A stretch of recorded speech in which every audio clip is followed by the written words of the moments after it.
All right, in this video, we're going to talk about section 3.4, dealing with the chain rule. And in this video, we're going to be finding derivatives of composite functions. We're going to find the tangent lines to the graph of a composite function and solve applications involving derivatives that require the chain rule. Okay, so to start off, we need to introduce a new definition called a composite function. I shouldn't say new, because if you've had college algebra before, you probably have seen composite functions here. So to remind you, here's the definition. A function M is a composite of functions f and g if m of x is equal to f of g of x. Okay, so you can see the outside function is your f of x. G of x represents the inside function. And here the domain of M is the set of all numbers x such that x is in the domain of G and G of x is in the domain of F. Okay, so to motivate this lesson, here's the first example. Let's say I want to find f of g of x. And here f of u is equal to e to the u, and g of x is equal to negative 2 x to the 4th. So in this case here, I know what f of u is. That's going to be g of x, and f of u is e to the u. G of x is equal to negative 2x to the 4th. All right, so let's find f of g of x. Notice that the inside function is g of x. And g of x is equal to negative 2x to the 4th. So I'm going to replace that g of x with negative 2x to the 4th. So I'm going to be evaluating or finding what f of negative 2x to the 4th will be. But I do know this, that f of u is equal to e of u.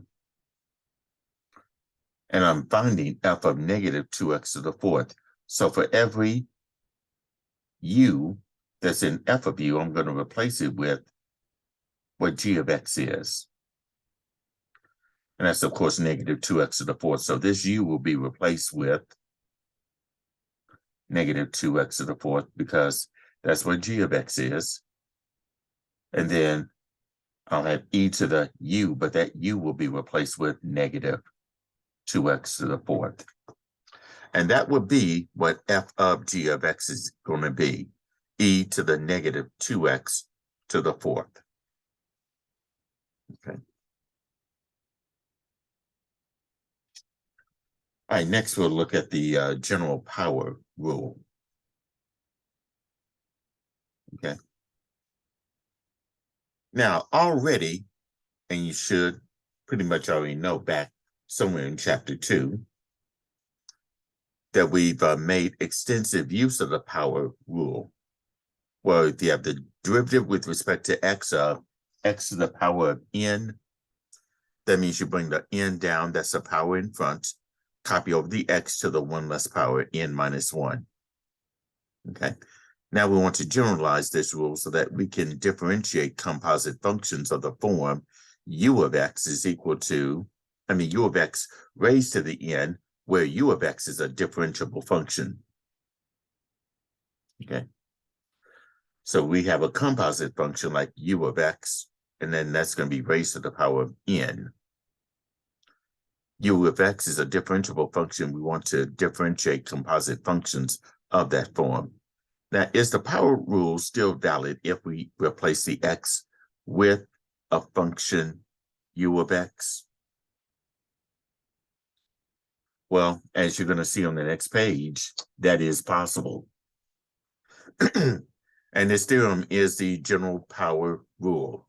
If u of x is a differentiable function and n is any real number, and y is equal to f of x, where u of x raised to the n exists, then we have this. F prime of x is equal to n times u of x raised to the n minus 1 times u prime of x. In other words, we're going to still pull the exponent in front of our expression, that's this right here, copy over the expression to the 1 less power, and then you're going to take the derivative of that inside function. Sometimes I call it the inner derivative. That's a derivative of the inside function. That's where the u prime of x comes in. And here's simpler notation right here for that, y equal to, and that should be y prime, equaling to n times u to the n minus 1 times u prime, or this, the derivative of u with respect to, of u to the n with respect to x, that'll be n times u to the n minus 1 times the derivative of u with respect to x. And here, u will be equal to some u of x. Okay, so we're going to be applying that general power rule to these examples here that I'm going to show you. Like in this case here, example 2. Say I want to find f of x. And in this case here, f of x is equal to 8 minus 4, and that quantity is to the 9th power. 8 minus 4, x, and that quantity is to the 9th power. And I'm going to find its derivative. Okay. Here's what we do. Applying that general power rule, f prime of x is this. We bring this exponent of 9 in front, and then copy over the 8 minus 4x. And this will be to the 1 less power. And I'm going to write this as 9 minus 1. And then we have to take the derivative of this inside function, 8 minus 4x. Here, the derivative of 8 is 0. The derivative of negative 4x will be negative 4.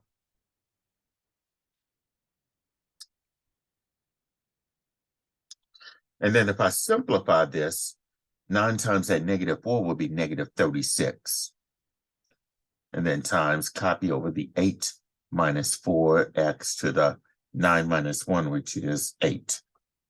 So f prime of x then would be negative 36 times the quantity 8 minus 4x raised to the 8th power. Okay. That is example 2. All right, let's look at example 3, where we got f of x equals to e to the 3x power. Now I want to find its derivative using that general power rule. So f prime of x is this. The derivative of e to the 3x, that's the simplest derivative to take, because if you recall, the derivative of e to the power of x is e to the x. So the derivative of e to the 3x would be e to that exponent 3x. But here we got to take the derivative of that. So the derivative of that 3x is going to be 3. Okay. E to the 3x, that derivative will be e to the 3x, but you also have to take the derivative of 3x, which is 3. And if we simplify that, that would just be 3e to the 3x power. Okay, so that's how we take the derivative of that using the general power rule. All right, next we'll look at this example, finding the derivative of this. Here we got f of x equals to 4 times the square root of 6x squared plus 5. Now, what I'm going to do here is write this using positive exponents. I prefer to do it that way. So in this case here, bring down f of x, bring down the 4. The square root in exponential form will be to the 1/2 power. So whatever is underneath the radical, in this case, 6x squared plus 5, that's going to be to the 1/2 power. So f of x equals to 4 times the quantity 6x squared plus 5 to the 1/2 power. Now I can apply that general power rule for this. All right, so now f prime of x is this. I'm going to bring down the 4, and I'm going to show you how that's used here. Bring this 1/2, which is my exponent, in front. Copy over the 6x squared plus 5, and that's going to be to the 1 less power. That's going to be 1/2 minus 1. And then we take the derivative of the inside. So 6x squared plus 5, the derivative of 6x squared would be 12x. And the derivative of 5 is 0.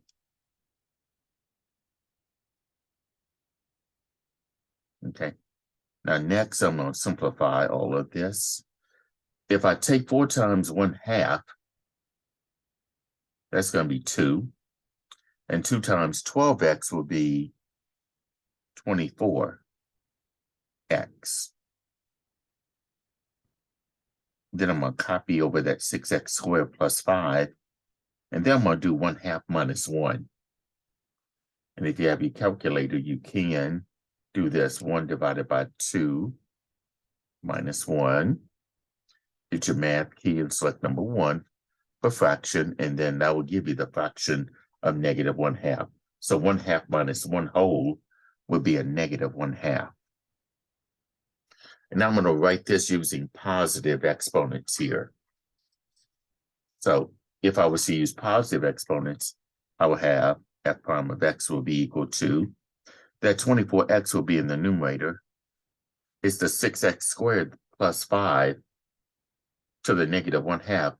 That needs to go in the denominator as a positive exponent. So it'd be 6x squared plus 5 raised to the positive 1/2 power. And of course, since 1/2 means this 1/2 for an exponent means the square root, I can write that as 24 over the square root of 6x squared plus 5.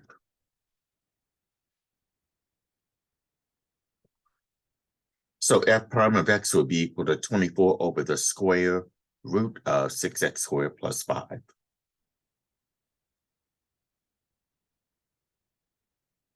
Okay. All right, here's the next example here. This one has negative exponents. F of x equals to x to the 5th plus 7. That quantity is to the negative 3rd power. Now I want f prime of x using that general power rule. So here f prime of x will be this. Bring the negative 3 in front. Copy over the x to the 5th plus 7. That's going to be to the 1 less power, so it'll be negative 3 minus 1. And then take the inside derivative of this, x to the 5th plus 7. The derivative of x to the 5th will end up being 5x to the 4th. The derivative of 7 is 0.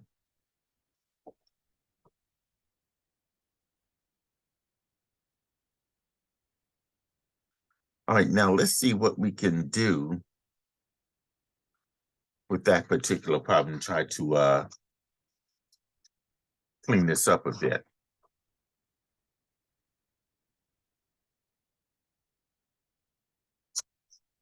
Okay. So in this case here, f prime of x is equal to, if I do negative 3 times 5x to the 4th, that will be negative 15x to the 4th times x to the 5th plus 7. Negative 3 minus 1 will be negative 4. Okay. And if I want to write that using positive exponents, here's what's going to happen. Negative 15x to the 4th goes in the numerator. It's the x to the 5th plus 7. That needs to go in the denominator to the positive exponent. And in this case, to the positive 4 power. Okay. So f prime of x will be negative 15x to the 4th divided by x to the 5th plus 7, and that quantity is to the 4th power. So that's how we use the general power rule to find derivatives of functions. Okay, next is going to be the chain rule. Now here we've used the generalized power rule to find derivatives of composite functions of the form f of g of x, where f of u is equal to u to the power of n. That is a power function. But what if f is not a power function? It is a more general rule, which is the chain rule, that enables us to compute the derivatives of many composite functions of the form f of g of x. So here is theorem 3.2 that deals with the chain rule. Okay, so the first box is this: if m of x is equal to e of I of x, and if that's a composite function, then m prime of x will be this: the derivative here, e prime of I of x, times the inside derivative, I prime of x, provided that e prime of I of x and I prime of x exist. All right, and here's an equivalent statement for that. If you have y is equal to e to the u, e of u, and u is equal to I of x, then that means dy dx will be equivalent to dy du times du dx. And that's provided that dy du and du dx exist. Okay, so these two derivatives have to exist in order for this to happen. All right, so now on the next page, we can see that the chain rule will generalize basic derivative rules, like this one right here. The derivative with respect to x of f of x, and that's raised to the n. It would bring the n in front, the power in front, times copy over the f of x expression to the one less power, multiplied by your inside derivative, f prime of x. This also holds true for ln of f of x. The derivative of ln of the function f of x will be 1 divided by the function itself times the inside derivative of that function for that function. And then the derivative of e to the f of x. Of course, that's the simplest derivative. That'd be e to the f of x times f prime of x. Okay. Now we're going to be applying the chain rule to these examples that I'm going to present to you, like this one here. In this case, here we want to find f prime of x. And here f of x is equal to 9 ln of the quantity 7 plus x squared. Okay, so in this case here, I'm going to show you how we can use dy dx. And I'm going to write this up here. I'm going to show you how we're going to use dy dx equaling to dy du times du dx.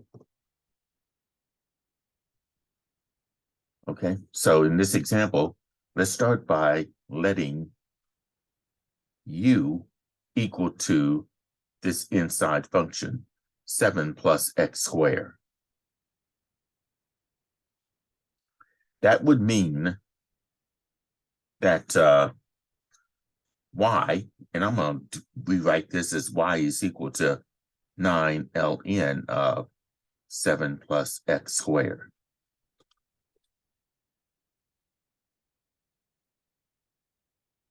And here, that's going to mean that y is equal to 9 ln of u. Here, u is going to be equal to 7 plus x squared. That means y would be equal to 9 ln of u. Now, first of all, we're going to take the derivative of u with respect to x.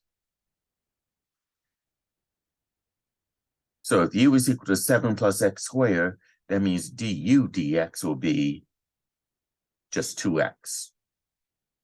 because the derivative of 7 is 0, the derivative of x squared will be 2x. And then for y equal 9 ln of u, we're going to take dy du. Well, the derivative here for 9 ln of u, we'll bring the 9 down. For ln of u, its derivative will be 1 over u. You check the video for exponential and logarithmic expressions and taking their derivatives. You'll see that the derivative of ln of u will be 1 over u. Simplify this, this will be 9 over u, because that 9 is like 9 over 1 times 1 over u will be 9 over u. Now we're going to find dy dx. Now dy dx is, of course, dy du times du dx. All right, dy du is this right here, 9 over u times du dx. That's what, 2x? Okay, now, my final answer has to be in terms of x. This is in terms of two variables, u and x. So this is where I need to do the back substitution. I need to get rid of this u. But notice I let u equal to 7 plus x squared. So I replace this u with the 7 plus x squared. And also I'm going to simplify this. 9 times 2x will be 18x. That would be in the numerator.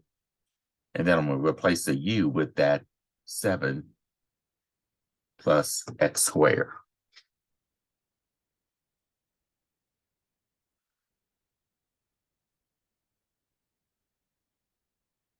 Or you can write this as 18x divided by x squared plus 7. These two mean the same thing. I just switched the order. And the answer is still going to be correct. Okay, so that's how we do example 6. All right, example 7. Here we're going to find the derivative of this. The derivative with respect to t of 4 times the quantity t squared plus 7t raised to the negative 2 power. What I'm going to do here is rewrite this as y is equal to 4 times the quantity t squared plus 7t raised to the negative 2 power. And do like I did in example 6. Let u be the inside function. This is my inside function here, t squared plus 7t. And that would mean that y is equal to, if this is going to be u for the t squared plus 7t, then y would be 4u to the negative 2. Okay. That's what y is going to be equal to, 4u to the negative 2. Now let's find du dx and dy du. I mean du dt, since this is in terms of t. If u is equal to t squared plus 7t plus, that means that du dt will have to be t squared, this derivative will be 2t, and for 7t, its derivative will be 7. So it'll be 2t plus 7. Now for y equal 4u to the negative 2, dy du is going to be this. Bring this exponent down. Negative 2 times the 4 in front would be negative 8. Copy the u over to the 1 less power. Negative 2 minus 1 would be negative 3. Now we can find out what dy dt is going to be. Dy dt is just going to be dy du times du dt. Dy du is that negative 8u to the negative 3 times du dt. That's going to be the 2t plus 7. All right. Now, let's replace that u. We're going to do the back substitution here. That u is going to be replaced with the 2t squared plus 7t. Because that's what we let u equal to, t squared plus 7t. So it'll be 8 times and in parentheses, t squared plus 7t, and that's to the negative third, times, and in parentheses, 2t plus 7. Now I'm going to write this using positive exponents here. In this case here, the negative 8 and the 2t plus 7 will remain in the numerator. It's that t to the second plus 7t raised to the negative third that has to go in the denominator with a positive exponent. So that t squared plus 7t is in the denominator, it'll be to the positive 3 power. So this is what dy dt will be equal to. Negative 8 times the quantity 2t plus 7 divided by the quantity t squared plus 7t raised to the third. Okay.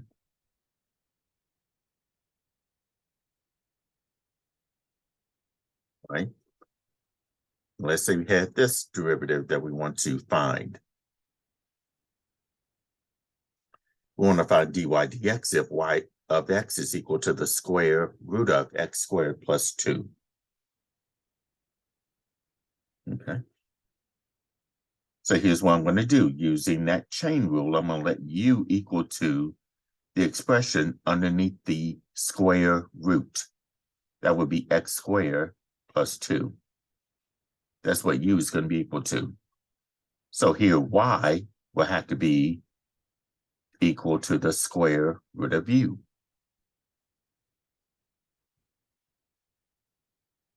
And we're going to find du dx. If u is equal to x squared plus 2, then du dx will be 2x.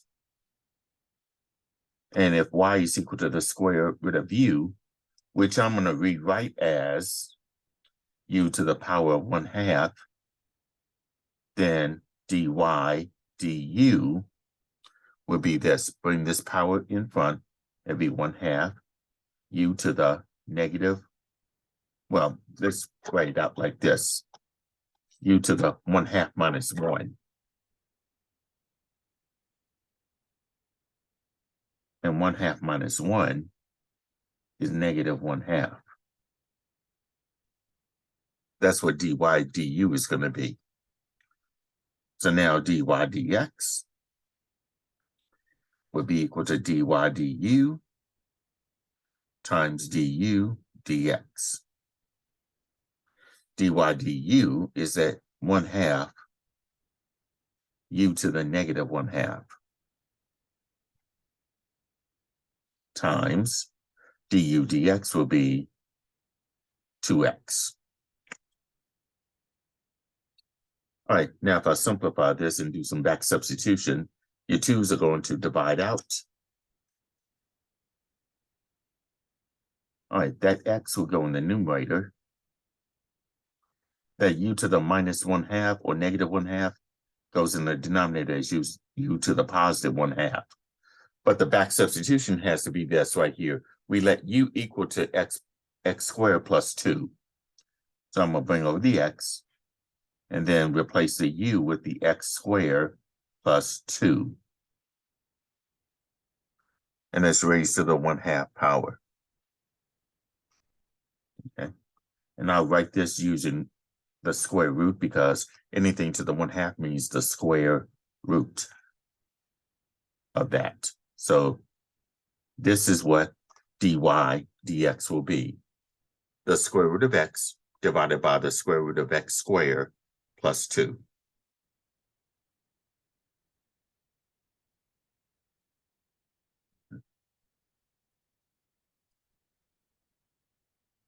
Okay, let's look at this example here, where we got g of x is equal to 6x times e to the 9x. And here I want to find g prime of x in this case. All right, so notice I got 6x times e to the 9x. That tells me right off the top, I got a product of two functions. I need to apply the product rule. And you might want to check the video out for section 3.3 dealing with the derivatives of quotients and products. Here we got a product. So we need the first, which is going to be this 6x right here. That will be the first. Then e to the 9x will be the second.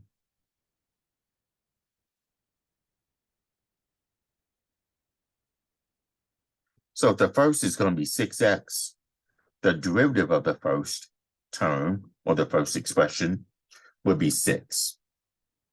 And if the second is e to the 9x, the derivative of the second is equal to, now let's be careful here because the derivative of e to anything will be e to whatever that is. So this will be e to the 9x. But we can't stop here. We need to take that derivative up here on that exponent, the derivative of 9x. That would be 9. So we'll end up with 9 e to the 9x. And here in this case, I applied that general power rule for this right here. So now g prime of x using the product rule, that's of course the first times the derivative of the second plus the second times the derivative of the first. So now in this case here, the first is your 6x times the derivative of the second. That would be 9e to the 9x plus the second, that's e to the 9x times the derivative of the first. That would be 6.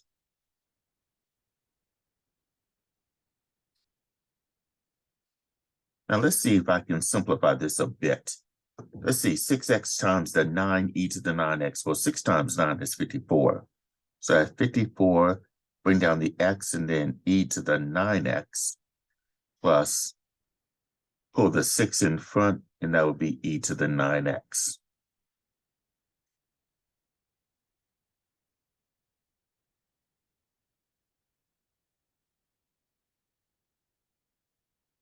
Well, I can factor something out. I can factor 6e to the 9x in this case. And if I factor 6e to the 9x, not just e to the 9x.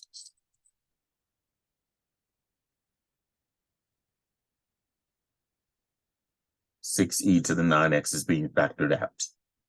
Well, notice the e to the 9x is gone. I'm left with 54 divided by 54x divided by 6. That would be 9x. Plus 6e to the 9x divided by 6e to the 9x. That would be 1. So g prime of x then would be 6e to the 9x times the quantity 9x plus 1.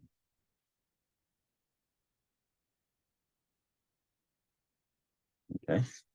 All right, next we'll look at this one.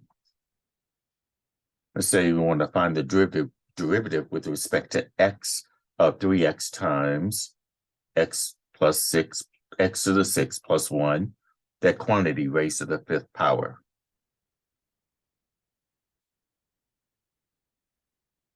So in this case here, we're going to need to use the product rule again, like we did in the last example.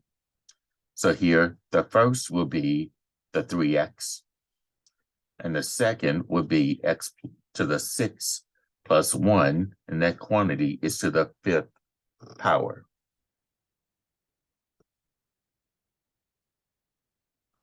All right, in this case here, if the first is your 3x, then the derivative of that will have to be just 3.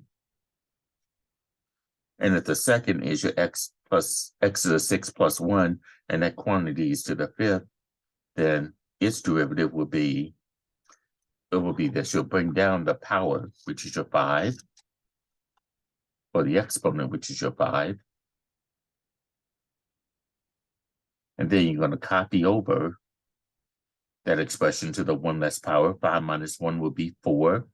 But also you have to take your inside derivative here of x to the 6 plus 1, which will be 6x to the 5th. Bring the 6 down, copy the x over to the 1 less power. And if you want to simplify this a bit, this will be 5 times 6x to the 5th, which is 30x to the 5th, times the quantity x to the 6th plus 1 raised to the 4th.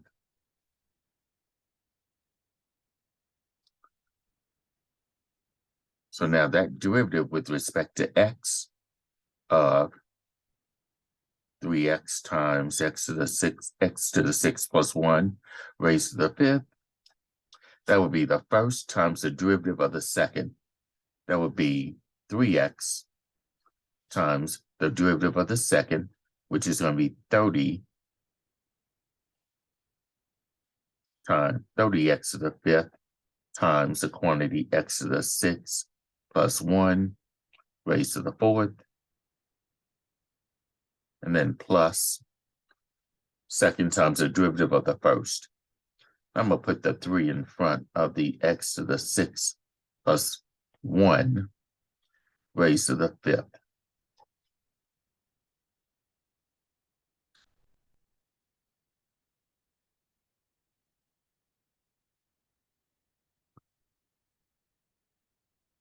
Okay, now we got a lot of stuff here that we're going to try to figure out here. Okay, guess first times the derivative here, second times the derivative here. Yeah.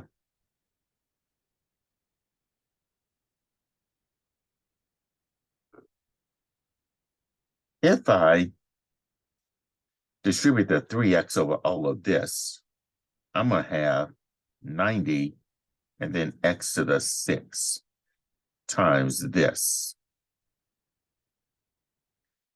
And then 3x times that 3 will be 9x times x to the 6 plus 1 raised to the 5th.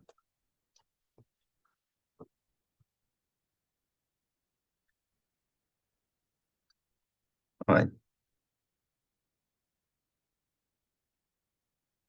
Let's see if I can factor out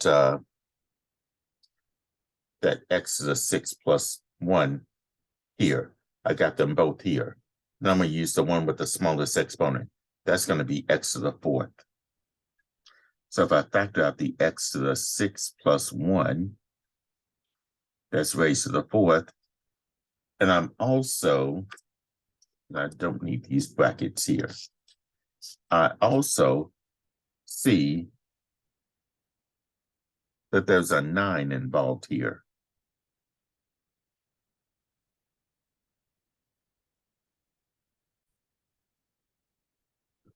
Okay, I'll need for you to correct something here. From this step on, I need to make some corrections here. So do disregard anything from that previous steps that I showed you here. So I have wiped this out here.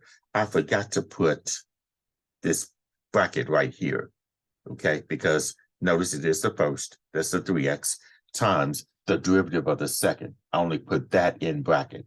And then plus the second times the derivative of the first, that's only going to be this, okay? So I do apologize for that.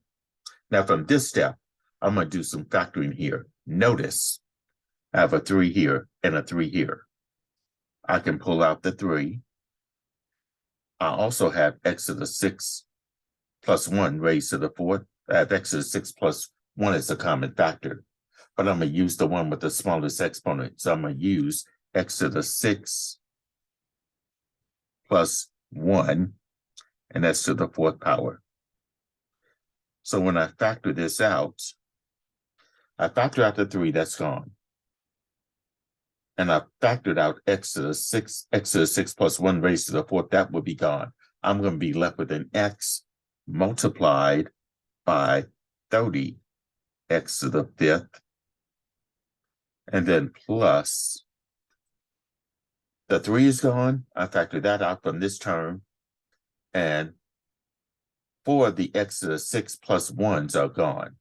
I'm left with only one of them, x to the 6 plus 1.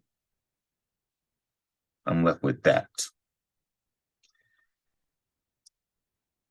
So now I'm going to bring down 3 times the quantity x to the 6 plus 1 raised to the 4th. X times 30x to the 5th. If I multiply those two, that would be 30x to the 6 plus the x to the 6 plus 1. And from here in those brackets, I can combine like terms here. Bring down 3x to the 3 times the quantity x to the 6 plus 1 raised to the 4th. 30x to the 6 plus another 1x to the 6 will be 31x to the 6 plus 1. That is actually the derivative of 3x times the quantity x to the 6 plus 1 raised to the 5th will be. Okay? Now keep in mind, it's not the calculus, it's just the algebra part that might trip you. And in this case, this one tripped me as well because I had the bracket in the wrong place. Okay? And again, reach out to me if you have questions about that particular problem and how I did it. All right, here's the next example. Let's say I want to find f of x and find the equation of the line tangent to the graph of f at the indicated value of x. Find the values of x where the tangent line is horizontal. So here we got f of x is equal to 10 x to the x minus 6 raised to the 1/2, and x is equal to 1. I might need to go ahead and write this. So now, I prefer to use the general power rule for this one. So f prime of x will be this. Bring the exponent down to 1/2. And then times, copy over the 10x minus 6 to the 1 less power. 1/2 minus 1 whole would be negative 1/2. And then we take the derivative of this inside function here. The derivative of 10x to the 6 will be 10. Okay, now if I simplify that a bit, 1/2 of 10 is 5. So in this case here, I'm going to have 5 times the quantity 10x minus 6 raised to the 1/2 power.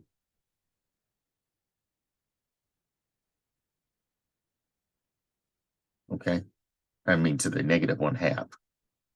But in this case here, I'm going to write this using positive exponents as 5 over the 10x minus 6 to the 1/2. Okay, and I'm sure that that's what they want here. Now in this case here, my x value is going to be 1.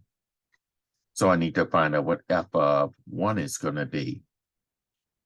We just substitute the x with the 1, that'd be 10 times 1 minus 6, and all of that would be to the 1/2 power.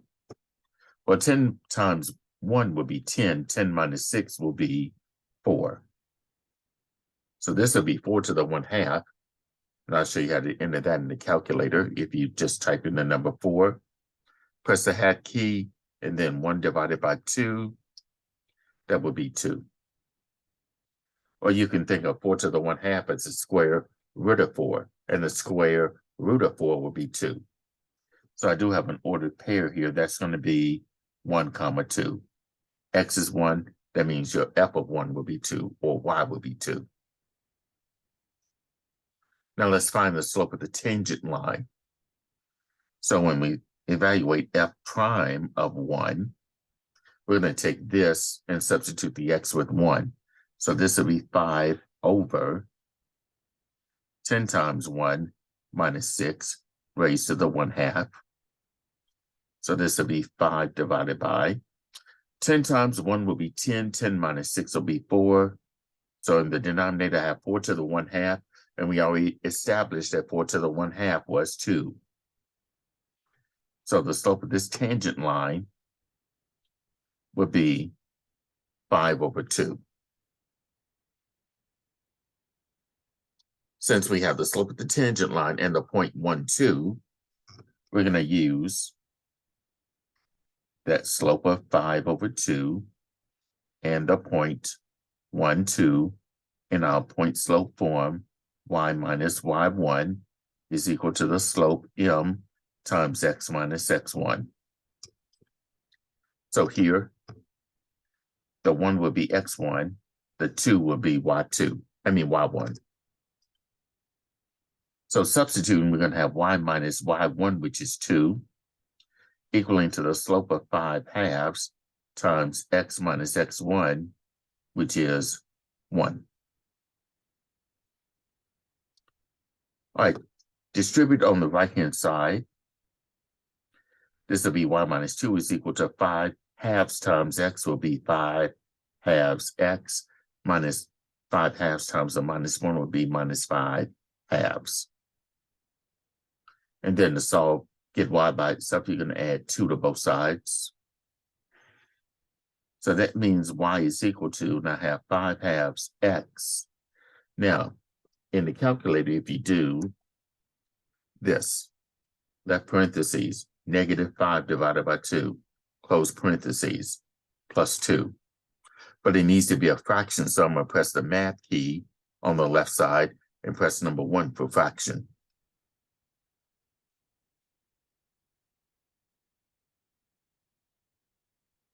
So we minus 1/2 for that.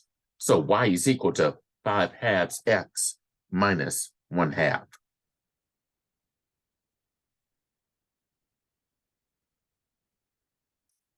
Okay.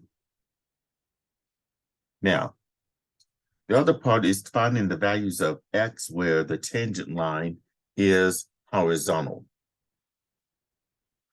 And when it's horizontal, that means that your slope has to be 0. That would mean that the derivative will have to be 0. Okay. And my derivative, f prime of x, was 5 over the quantity 10x minus 6 raised to the 1/2 must equal to 0. I'm going to do a little cross multiplication here. So that's 0 over 1.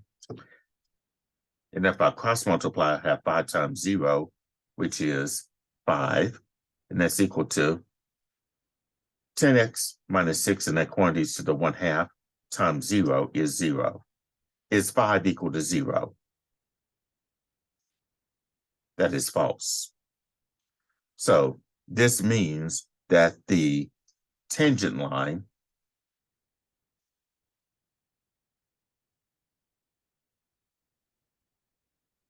is never horizontal. It's never going to be horizontal because I came up with a false statement here. Okay, so that's how we do example 11 in this case.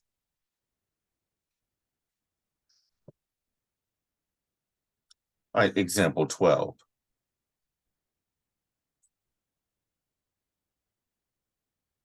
Let's say I want to find f prime of x and find the equation of the line tangent to the graph of f at the indicated value of x. And in this case, here I got f of x is equal to x divided by the quantity 3x minus 8 raised to the 4th. And here x is equal to 3. Well, first of all, let's go ahead and find out what f of 3 is going to be.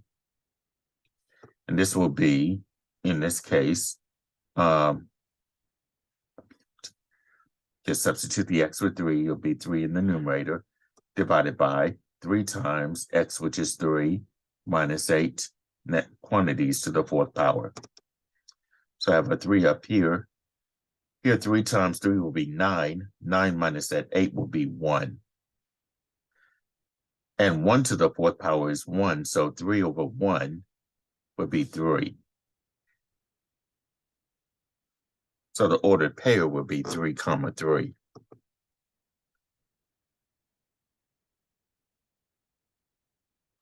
Okay. Now, for this function, I'm going to rewrite this using negative exponents here. I have the x on top, and I'm going to pull the 3x minus 8 out of the denominator, and that 4 will become -4. And in this case here, I'm going to apply the product rule for this. So the first will be x, and the second will be 3x minus 8 raised to the negative 4. And if the first term is your x, that means that f prime will be 1. And if your second term is going to be 3x minus 8 to the negative 4, its derivative will have to be this. Bring down the negative 4, copy over the 3x minus 8. 1 less than that, negative 4 minus 1 would be negative 5 to the, and then we're going to multiply by the inside derivative of that. The derivative of 3x minus 8 would just be 3. And if I simplify this, this will be negative 12 times the quantity 3x minus 8 over negative 5. I mean, to the negative 5. Now let's find f prime of x. That will be the first, which is your x, times the derivative of the second. That'd be negative 12 times 3x minus 8, and that quantity is to the negative 5, and then plus the second, which is 3x minus 8 raised to the negative 4, times the derivative of the first, which is 1. So now f prime of x would be this. Let's factor out the 3x minus 8 to the, and I want the one with the smallest exponent. Negative 5 is smaller than 4, so I'm going to factor out 3x minus 8 to the negative 5. And when I do that, here's what we'll have. I'm going to have a negative 12 and an x, which is negative 12x. And all of the 3x minus 8 to the negative 5, that's gone. And then this minus that, I'm going to have a 3x minus 8. Because when I divide, I have to subtract the exponents. Negative 4 minus negative 5. That's like negative 4 plus 5, which is a positive 1. Times 1 will be this anyway. All right, now let's simplify what's in that numerator there.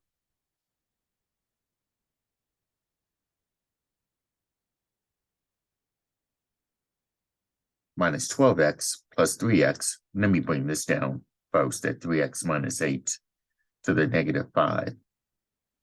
Minus 12x plus 3x will be minus 9x, and then bring on the minus 8. And I'll go ahead and take out a negative 1 in this case. So if I factor out the negative 1, that's going to be 9x plus 8. Then the denominator, I'm going to pull that 3x minus 8 to the negative 5 in the denominator and make that exponent positive. So it'll be 3x minus 8 raised to the 5th. Okay, so I have a negative in front, then 9x plus 8 over 3x minus 8 to the 5th. And it's not necessary to have these parentheses here in the numerator. I can do without those. So that's what f prime of x is going to be. All right, so now we want the equation of the line tangent to the graph. And we're given x is equal to 3, so that would mean f prime of 3 would be equal to negative 9 times 3 plus 8 divided by, and in parentheses, 3 times 3 minus 8, and all that's raised to the 5th. So here, normally I have a negative. 9 times 3 is 27. 27 plus 8 would be 35 over 3 times 3, which is 9. 9 minus 8 will be 1 to the 5th. So this is negative 35 over 1 to the 5th, which is 1. So that means the slope of the tangent line will be negative 35. So this right here is the slope of the tangent line. And now we're going to find out what the equation of that tangent line is going to be. So here we're going to be using that slope of negative 35 and that 0.33, if you recall. All right, in our point slope form. Y minus y1 is equal to m, the slope, times x minus x1.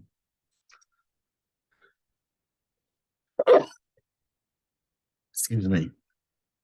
So it'd be y minus y1 would be 3 is equal to the slope of negative 35 times x minus x1, which is also 3.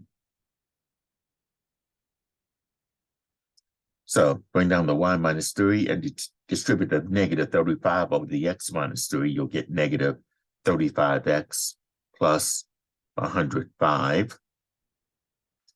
And then if you add 3 to both sides, you'll get y is equal to negative 35x plus 108. That would be the slope of the line, or the equation of the line tangent to the graph of the function at the indicated value of x. All right, and finally, the final example is this. The total cost in hundreds of dollars of producing X calculators per day is given by the equation C of X is equal to the 10 plus the square root of 2X plus 48. And that's for X values between 0 and 50 inclusive. So here we're going to perform the calculations and interpret the results.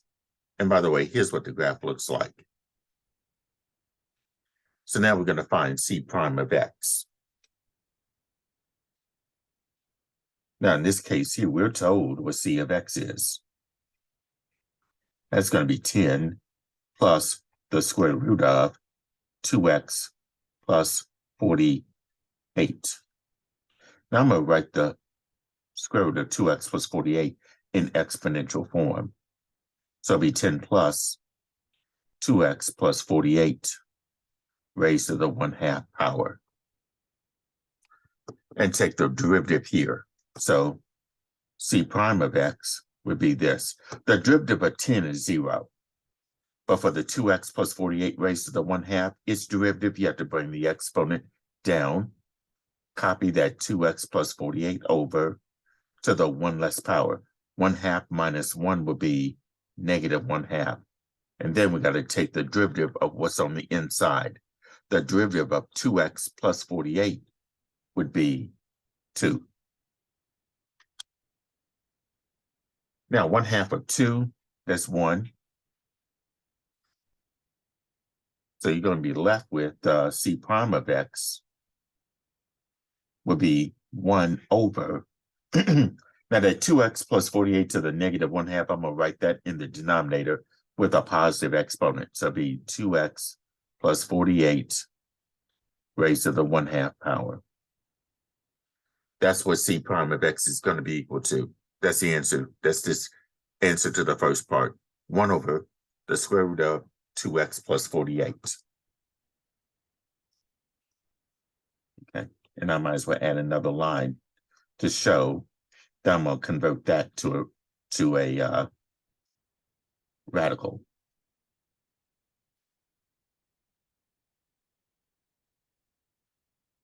One over the square root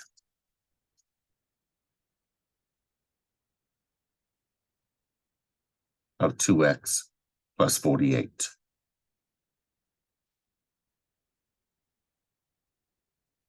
All right.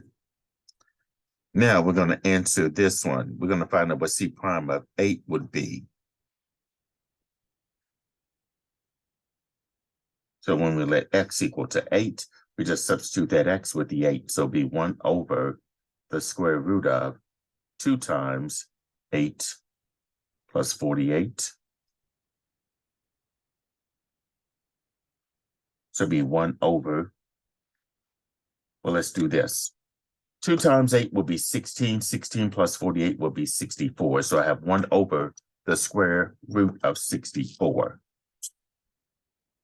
And the square root of 64 ends up being 8. So I'll have 1 over 8 as what C prime of 8 would be. 1 over 8. Now, I'm not sure how they want that as a decimal, but if they want this as a decimal, you can do 1 divided by 8 in the calculator, you will get 0.125.